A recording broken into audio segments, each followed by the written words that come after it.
In some ways, I think it's quite disappointing seeing these bars because the gold is an exciting element. It has interesting chemistry, and it's just sitting here doing nothing. It's enormously impressive, but it's a bit sad, rather like a mausoleum where the dead gold is sitting, waiting for people to remember it. Could be doing exciting reactions and so on. We're in the vault, the bullion vault of the Bank of England. I've never seen so much gold. In fact, I've never seen so much of any element. So we're standing here, and each shelf here has got a ton of gold, which is worth £35 million at today's price. Tomorrow it might be worth even more. It's very secure. We've been through a whole series of security checks. No money is allowed here to make sure we don't take anything out. And so we're both really excited to be here. So the camera may be shaking with Brady's excitement. I've never seen large lumps of gold, and to see it all round is extraordinary. One's first reaction is that it can't possibly be real, because normally you don't see such things. Looks like chocolates in the duty-free at the airport or something like that. But these really are solid gold bars, and it's quite extraordinary. There isn't any smell because metals don't smell, and it's very quiet because of the thick walls and to keep it secure. The weather's been very cold recently, and I was ready to be shivering, but it's nice and warm. But I suppose gold colour also gives you a feeling of warmth, so it may be partly psychological.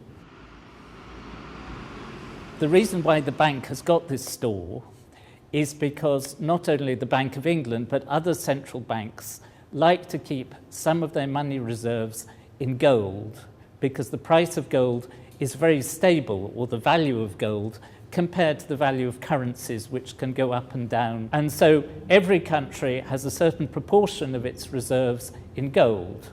And if you look at the statistics, the UK at the moment has about 310 tons of gold in its reserves. But there's much more gold here than that, because it belongs to all sorts of people, not just to the Bank of England. This vault is part of a complex of different rooms. I haven't seen the other rooms, but all together, if you look at the bank's annual report, it's worth £197 billion.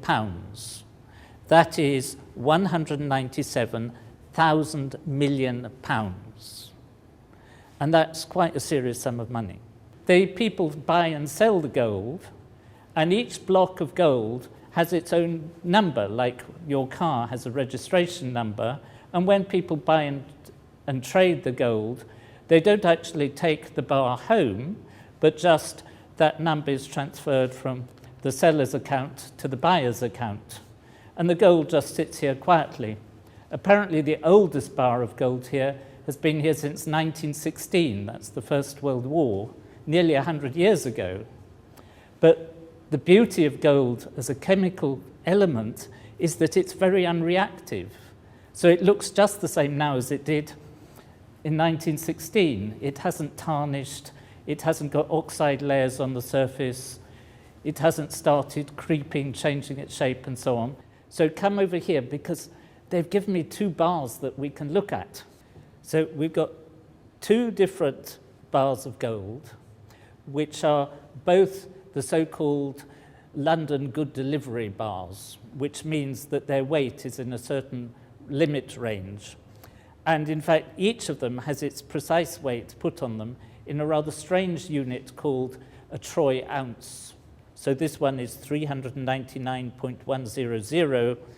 This one was made in Australia, and this one apparently came from Switzerland and is slightly heavier, 400.075.